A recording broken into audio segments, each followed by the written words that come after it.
क्या प्रशासन को बरसात का अनुमान नहीं था? हाउसिंग बोर्ड ने मुसीबत खड़ी की, एडीए ने मुसीबत खड़ी की। चोर की दाढ़ी में तिनका। हमने जनता को राहत दिलाई। क्या ये सवाल हम भी पूछ रहे हैं? निश्चित रूप से अच्छी बात है। आए जो प्रशासन बने बैठे हैं। नमस्कार, जनता की आवाज में आपका स्वागत है। मैं हूं आशीष पाराशर। जनता की आवाज में आज हम हैं राजधानी जयपुर में। पिछले दिनों तेज बरसात के बाद राजधानी जयपुर में जो हालात बने उस पर आज हम चर्चा करेंगे हमारे इस खास कार्यक्रम में। आखिर क्यों बिगड़े राजधानी जयपुर के हालात इतने ज्यादा? क्या प्रशासन को बरसात का अनुमान नहीं था या पहले से जो संभावनाएं थी उन पर ध्यान नहीं दिया गया? इसी पर चर्चा करेंगे आज हम जनता की आवाज में। और जो लोग अभी हमारे साथ यहाँ पर बने हुए हैं मैं उनका परिचय कराना चाहूंगा। हमारे साथ ज्योति खंडेलवाल जी हैं, महापौर हैं जयपुर की। मनीष पारिक जी हैं, उप महापौर हैं। रज्जाक भाटी जी हमारे साथ हैं, कच्ची बस्ती प्रकोष्ठ से हैं। मोहम्मद सलीम साहब हैं हमारे साथ। और बहुत सारे लोग वो हैं जिन्होंने इस दर्द को भोगा, वो हमारे साथ इस कार्यक्रम में मौजूद हैं। सबसे पहले मेयर साहब के पास। ज्योति जी, क्या लगता है जो इंतजाम हुए, जो हालात जयपुर के बने, सोनिया गांधी दौरा करके गई हैं जयपुर का, बाढ़ के हालात बने, क्या बिल्कुल आशंका नहीं थी? क्या उस तरह की व्यवस्था नहीं की गई? देखिए, जहां तक मैं बात करूं, निश्चित रूप से इतनी ज्यादा बारिश जिस तरीके से हुई है 3-4 घंटे में, लगभग 200-250 mm जो बारिश एक 3-4 घंटे में हुई है, इतनी बारिश की आशंका तो खैर जयपुर ने नहीं सोची थी।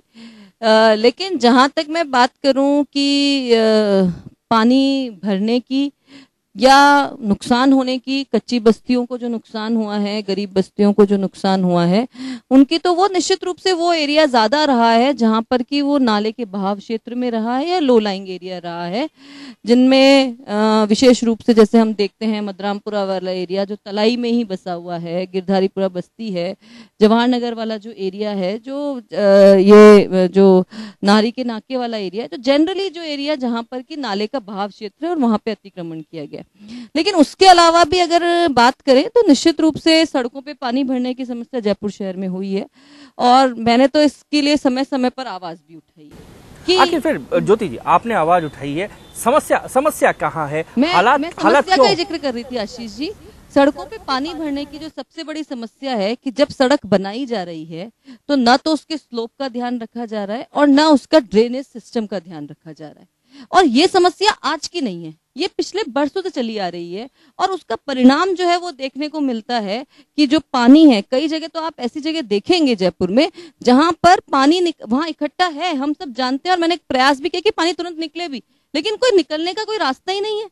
तो ये जो सिस्टम जो हम कहें कि प्रशासनिक अमले द्वारा जो अपनाया गया, वो सिस्टम जो है वो एक घातक साबित हुआ और इसके लिए मैंने समय समय पर आवाज भी उठाई। शहर के लिए घातक साबित हुआ। मनीष जी, आपके पास आऊंगा। ड्रेनेज सिस्टम की जो ज्योति जी ने बात कही है, जयपुर शहर जब छोटा था, हम जब 4 दीवारी में जयपुर शहर था, पानी नहीं रुकता था, एक ड्रेनेज सिस्टम बना हुआ था। शहर बढ़ गया, हम ड्रेनेज सिस्टम को उस हिसाब से नहीं बढ़ा पाए। जिम्मेदारी आखिर किसकी? जिम्मेदारी जनप्रतिनिधियों को भी लेनी होगी। बिल्कुल जिम्मेदारी है, जो लेंगे उनकी भी है और नहीं लेंगे उनकी भी है। सवाल तो जनता देख रही है। जेडीए ने मुसीबत खड़ी की, हाउसिंग बोर्ड ने मुसीबत खड़ी की और उसके बाद सारा रोल आया, तो जिम्मेदार कौन? जब हालत ये हुई सरकार की कि जब सड़कों की बनाने की बात आई तो परकोटे में तो नगर निगम बनाएगा और परकोटे के बाद जेडीए बनाएगा। क्यों इसका कारण हुआ? यहाँ कमीशन खोरी का खेल हुआ, यहाँ अपने अपने चहेतों को ठेके देने का खेल हुआ और जब ये होने लगा तो ये हालात हो गए। इससे पहले तो नहीं हुए कभी, सब जगह जाते थे, नाले थे, यही गंदगी की सफाई नहीं हुई अगर तो उस समय क्यों नहीं बाढ़ आई? बिल्कुल जिम्मेदार है, कांग्रेस की सरकार जिम्मेदार है। इन्होंने हमारी इंस्टीट्यूशन को खत्म कर दिया, नगर निगम पर मनीष जी, हालत सिर्फ आज के हालातों पर अगर चर्चा करेंगे, आप कांग्रेस को जिम्मेदार ठहरा सकते हैं, सरकारें आपकी भी रही, हालात आज नहीं बिगड़े, हालत लगातार बिगाड़ते गए। अतिक्रमण करने में पानी नहीं, अभी ड्रेनेज सिस्टम फेल्योर कहाँ साबित हुआ? ये जो कलेप्स हुआ है आशीष जी, वो बात है। कलेप्स तो नहीं हुआ था ना, ये समझना चाहिए। मिनिस्टर महोदय ने दौरा किया, हवा महल के बाहर सड़क बना दी। तो आप इसमें खुश हैं कि आपके टाइम बारिश नहीं आई? वरना ये नहीं कह रहा हूं, बारिश आई थी बारिश, सवाल ये भी है।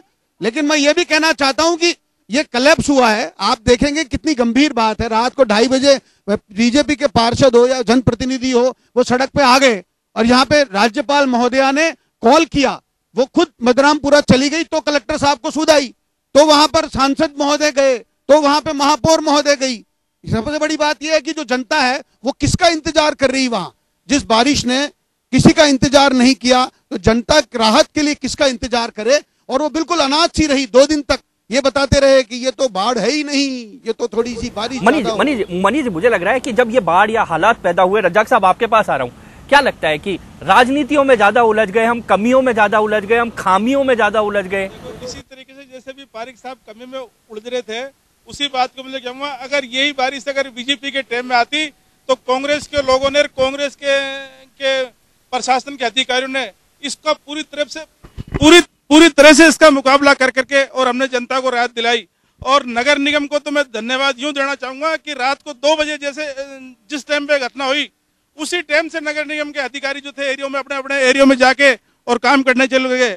और दिन के अंदर भी चाहे महापौर हो, चाहे सीओ और चाहे कांग्रेस का कार्यकर्ता हो, उन्होंने हर आदमी को जाकर के जनता को रिलीफ दिया। पर भाटी साहब उस दिन सुबह जो 22 तारीख को हालात बिगड़े, आपके सुर भी शायद ऐसे नहीं थे जो आज हैं। उस दिन तो बिल्कुल हम नगर निगम को, बिल्कुल सब लोग तैयार थे नगर निगम को लेके। लेकिन जब दिन में हमने जाके सारी हकीकत देखी, ये तो बारिश था, ऊपर का अल्लाह की तरफ का कहर था, पानी एकदम से आया। हालांकि सबसे ज्यादा घटना मेरे एरिया में हुई, तीन बच्चे ऑन स्पॉट खत्म हुए मेरे एरिया के अंदर, वार्ड नंबर 69 के अंदर। और सबसे ज्यादा जो नुकसान हुआ वो भी मेरे एरिया के अंदर हुआ। सबसे ज्यादा मकान गिरे वो भी संजय नगर बट्रा बस्ती के अंदर गिरे।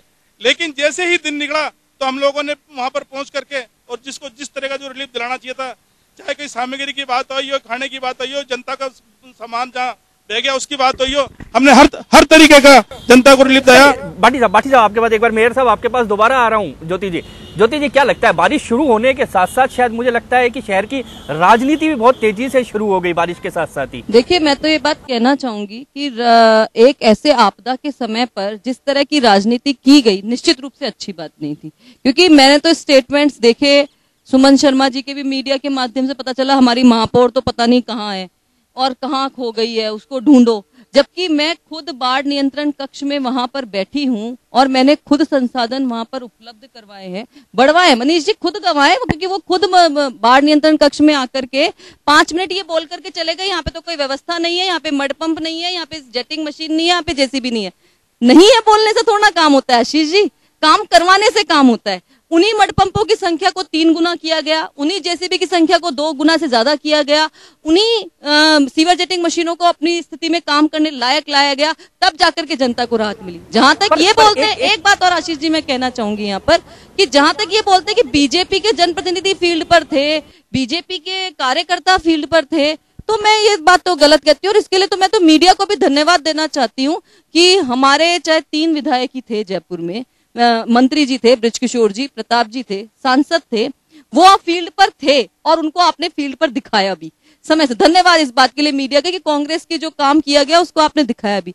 इनके तो 6 विधायक थे, कहीं नजर ही नहीं आए। और जो उपनेता जो ये बात करते हैं कि राज्यपाल जी वहां पहुंच गए और हम लोग वहां नहीं थे, तो खुद विधानसभा में जो उपनेता हैं घनश्याम तिवारी जी, वो 6ठे दिन वहां पहुंचे मदरामपुरा। तो इसलिए ये मैं फिर लेकिन कहना चाहती हूँ कि इस आरोप की राजनीति को करने में तो हम एक दूसरे पे आरोप जरूर लगा सकते हैं, लेकिन जिम्मेदार जो है ना, लेकिन एक मिनट आशीष जी, जिम्मेदार जो है कि क्यों ये हालात पैदा हुए, अगर तो उसमें निश्चित रूप से जो सड़कों में ड्रेनेज सिस्टम को सुधार, देखिए बिगड़े हालात, ये 1-2 साल में नहीं बिगड़े। और ये कह रहे हैं कि इनके समय पर ऐसा कुछ नहीं होता था, तो इनके समय पे जब बोर्ड और सरकार और मेयर थे तब के पेपर्स भी उठा के देख लीजिएगा, तब तो बारिश भी नहीं हुई थी और तब नालों की स्थिति क्या होती थी। चलिए, आपको रोकता हुआ एक बार मनीष जी आपके पास आ रहा हूँ। जो ज्योति जी कह रही हैं कि हम मानते हैं जनप्रतिनिधि मौके पर थे, मौजूद थे, सारे थे, सब थे, लेकिन एक बड़ी सवाल था कि आखिर उस समय जो जिम्मेदार हैं, जिनको फील्ड में आना था, अधिकारी और ये लोग, ये गायब से लग रहे थे उस दिन। कह रहा हूँ, हमने कोई राजनीति की बात नहीं की। मैंने ये नहीं कहा कि इसमें पार्षद आए हैं तो आए हैं, ये भाटी जी भी थे मैदान में, ये भी जूझ रहे थे, अब ये कांग्रेस पार्टी के तो हैं। लेकिन मैं ये पूछना चाहता हूं, इन्होंने खुद ने कहा कि अपने वार्ड में सबसे ज्यादा नुकसान हुआ, तो मदरामपुरा में क्यों शिविर लगाया आपने? वहां पे लगाया, अच्छा किया, चलो यहाँ क्यों नहीं राहत मिली? इनसे पूछो, ये खुद पीड़ित हैं और जो पीछे बैठे हैं वो लोग बताएंगे कि वहां के मंत्री हैं, वो वहां पर राहत नहीं है। पर जिम्मेदारी किसकी? जिम्मेदारी आखिर जिम्मेदारी प्रशासन की है। और नवीन महाजन जी का फोन बंद था, वो रात को वहां बैठे थे उसमें कंट्रोल रूम में और कंट्रोल कर रहे थे। मैंने उनसे पूछा कि महापौर जी वहां बैठी हैं, इन्होंने कहा 2 गुना कर दिए पंप, 12 पंप है पूरे जयपुर में, इसको 200 क्यों नहीं कर सकते आप? उनके पास जवाब नहीं था। तो मैं ये पूछना चाहता हूं कि हम कोई राजनीति करने की बात नहीं कर रहे, हम तो जनता का दर्द बता रहे हैं, हमारा धर्म है ये। अगर जनता पीड़ित हो रही है, जनता चिल्ला रही है, रो रही है, दुखी हो रही है, तो उसकी आवाज उठाने का हमारा धर्म है। हम इसलिए कह रहे हैं भोजन के पैकेट नहीं बना सकते, ये 5,000 आदमियों की पूरी सब्जी बना के सप्लाई नहीं कर सकते। काहे के प्रशासन बने बैठे हैं, ये मिट्टी के कट्टे इनके पास 5,000 थे, ये महापौर जी कह रही। उसके बाद में जब इन्होंने बात की, जब पंप 12 हो गए कह रहे हैं, अब जयपुर में 12 पंप काफी होते हैं क्या? 200 पंप खरीदने क्यों नहीं चाहिए? रातों रात कर लो, किसी भी कंपनी का खुलाओ और लो। ये केवल बातें बना रहे थे, मीटिंग ले रहे थे, और 15-15 एडीएमओ को अपने सामने बैठा कर और मीटिंग कर रहे थे, और जनता को राहत नहीं थी। वहां इनकी बस्ती में दीवार गिरी। सवाल यह है कि जयपुर की जनता ने इनको महापौर चुना है, आपको उप महापौर चुना है, आखिर जनता तो सवाल आप दोनों से करेगी। जिम्मेदार तो कहीं ना कहीं व्यवस्था के आप भी और आप भी हैं। बिल्कुल है, और इसीलिए मैदान में है। 7 बस्तियों में गए, 65 नंबर में गए, नरसिंह बस्ती में गए, वहां पे फतेहराम के टीबा पे गए, वहां पे खो नागोरियान में गए, खोर में गए, सब जगह जाकर हालात देखे। जहां जहां जैसा जैसा हो सकता था पंप है। अब वहां से पंप भिजवाने की बात थी तो थाने में भिजवा दिए साहब। मैं खड़ा होकर कह रहा हूं यहाँ पे पानी भरा हुआ है, पंप भिजवा दे। वो कह रहे हैं कि हम थाने पे दे रहे हैं साहब। वो तो अब थाने में लेने जाएगा जब तक तो पानी वैसे ही भर जाएगा। कुल मिला के बात ये थी, पहाड़ों के पत्थर गिरे, उसकी सुध लेने वाला नहीं कोई। जब हमने कहा ट्रॉली दे दो तो आदमी नहीं, आदमी दिए। 3,000 आदमियों का ठेका हुआ। हमने इस बारे में कहना चाहेंगे सरकार का कि जब हमने बात की कि 3,000 आदमी उन्होंने लगाए, 100 करोड़ रुपए का पैकेज बोला, तो फिर ये पहले क्यों नहीं आई बात? मनीष जी, बड़ा सवाल जो यहाँ पर है, मैं रज्जाक साहब के पास भी जाऊंगा, आपको रोकता हुआ। भाटी साहब, बड़ा सवाल ये है कि जो सबसे बड़ी बात है, चाहे आरोप कुछ भी लगे, कुछ भी बात हो, कहीं ना कहीं जब काम होते हैं, जब चीजें तय होती हैं, कहीं ना कहीं हम लोग भी उनमें, जो मनीष जी ने एक सवाल उठाया था कि कमीशन खोरी आड़े आ जाती है, या जब बनते हैं तो व्यवस्थित हम लोग ही नहीं कर पाते, क्या वो भी जिम्मेदारी आप मानते हैं? नहीं, कि कमीशन खोरी की बात तो मैं नहीं मानता, लेकिन इसके अंदर जिस तरीके से अभी मेयर साहब ने भी बताया कि सड़कों को जब बनाई जाती है, करी जाती है, तो उनका बराबर से इनका ध्यान नहीं रखा जाता। उसको लेकर भी काफी लापरवाही से ये पानी का जो बहाव अभी हुआ और नुकसान हुआ, इसके अंदर यहाँ तक तो बात ये ठीक है। चलिए, हमारे साथ सलीम साहब भी हैं, आपको रोकता हुआ उनके पास आता हूँ। सलीम जी, क्या लगता है, जब बनाया जाता है तब टेक्निकल विषयों को तब नहीं सोचा जाता, जब हमारे ऊपर आफत आ जाती है तब हम टेक्निकल बातों को सोचते हैं। सड़कों का लेवल ऊपर कर दिया जाता है, पानी घरों में जाता है, ये जब सड़क बन रही होती है तब कोई संस्था नहीं सोचती। यही बात है साहब, इसी के लिए ये तो बनाने से पहले इन लोगों को सोचना चाहिए कि कहाँ से पानी का निकास होगा और कहाँ से पानी का निकास नहीं होगा। आज इसी कमी की वजह से बस्तियों के अंदर जितना जो नुकसान हुआ है, उसका खमियाजा गरीब पब्लिक को भुगतना पड़ रहा है। आज मेरी बात सुनो, वार्ड नंबर 69 के अंदर जब इतना नुकसान हुआ, उसी वक्त मतलब ऐसा मीडिया वाले भी गए, और हमारे यहाँ के जो पार्षद है रोशन रजाक भाटी साहब, और रजाक भाटी साहब इन्होंने जाकर के व्यवस्था को संभाली, मीडिया वालों को भी मतलब बुलाया, और इनका खाने पीने का हर चीज़ का मतलब ऐसा कि इंतज़ाम भी किया। इनको नीचे जो नले में जो बसे हुए थे, जिनका नुकसान हो गया, उन लोगों को ऊपर स्कूलों के अंदर, भवनों के अंदर ला करके चलिए एक बार सलीम साहब आपको रोकूंगा, और रोकने के बाद हम वापस लौटेंगे इस चर्चा में। फिलहाल आगे बढ़ने से पहले लेते हैं एक ब्रेक। क्या प्रशासन को बरसात का अनुमान नहीं था? हाउसिंग बोर्ड ने मुसीबत खड़ी की, जेडीए ने मुसीबत खड़ी की, चोर की दाढ़ी में तिनका। हमने जनता को राहत दिलाई। क्या ये सवाल हम भी पूछ रहे हैं? निश्चित रूप से अच्छी बात है। आए जो प्रशासन बने बैठे हैं,